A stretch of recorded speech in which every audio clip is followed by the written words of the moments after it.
Welcome to Cap's CarCast. Let's talk about mining. Let's drive. Get down. Get down.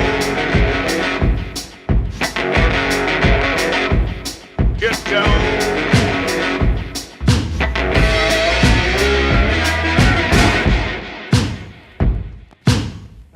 Yesterday's episode, you should go watch that one. I enjoyed it. I hope you did too. I'd love to see how you thought the exercise went and what you discovered in that little memory game. That actually comes from one of my larger talks that I do.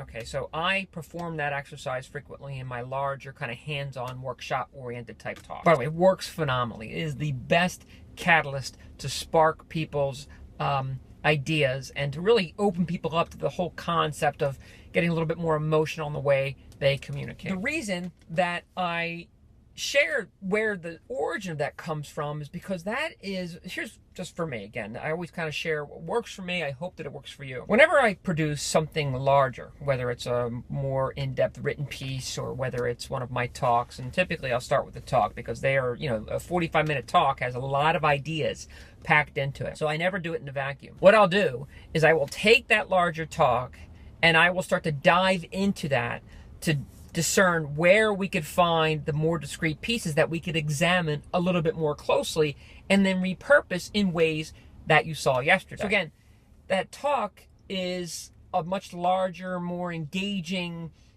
time with customers, sometimes very large rooms, sometimes small rooms, but it's a critical component of it, right? And it's also a catalyst into greater thought. Now, it plays a little bit differently over the YouTube channel and the way you're seeing it in that one kind of microcosm of the larger piece, but that's inconsequential, right? Because the foundational nuance and the concept that we discuss in it is the important thing. Now, it's also important how it connects and extrapolates that to other things that I do and the way I help people and the way that we work together and the way that I talk about them. That is not the necessary thing to consider when I'm repurposing content. So I like to think about it as mining new veins of content. What it ends up doing is it allows you to start to dive deeper and do two things. One, not just deeper into the concept, but then also step back away from the concept to see what is impacted before. So if the concept's in the middle, like the memory idea yesterday that we watched, you should go watch it.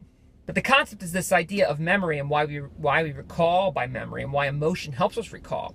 But what is preceding that? What is preceding that concept? It could be, for instance, just off the top of my head, that you're hesitant to embrace a more dramatic narrative or a more emotional take on what you do. So if that's the case, then boom, right there, we can mine that from that concept out into what precedes it, okay? But then when we dive deeper into it, it is, okay, now, how do I, if I believe this, if I'm impressed by the idea of memory sparking recollection, cutting through the noise, and engaging with those that I seek to engage with at a more intimate level, then how do I do it? How do I unlock that? Maybe I don't know how to unlock it. So just from that very idea, you see, I'm able to mine it in multiple directions. And what that ends up doing is I never run out of ideas, right? We never run out of content.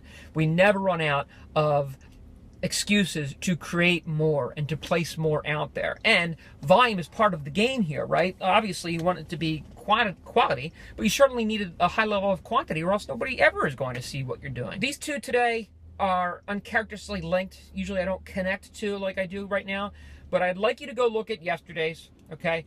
Take the little exercise seriously, do it. Then come back to this one and then start to appreciate deeper that how can I mine my one singular idea, typically my big idea, and extrapolate it out in both directions, what precedes that idea and what follows it. I hope that helps. Tell me if you give it a try. I'd love to see the results. See you next time. It's gray, it's a little rainy, and you know what that makes me feel like? It makes me feel like you should come on over and subscribe.